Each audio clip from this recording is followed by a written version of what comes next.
Doon ako'y pa-challenge sa inyo ha ba mga ka-3J. Doon na ba'y usa ka pamilya nga bungol. What? Unya sa diha nga doon ay usa ka batan-on nga nangita siya ang kabaw. Unya naagian man to niyang anak sa mga bungol. Kung babae nga daga. Ingon din siya nga, "Day, wa ka kita sa ako ang kabaw day." Nabungol po ditong bayhana pod, ingon pod. "Nah, ambot.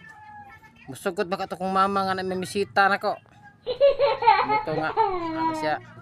Unya na kay ako sa tuing nok mama. Saka siya sa taas.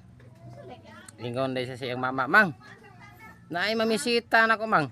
Ingon pong iyang inahan nga bungol. "Usa? Magminyo na ka? Kabata pa nimo? Unya lang ka mabot imong amahan. Itug-an ti ka." Moto nga wa na dugay, naabot man jud iyang amahan. Ana na tong iyang mama nga, "Dong, tanawa ra ni imong anak dong. Bata pa kaayo, magminyo na."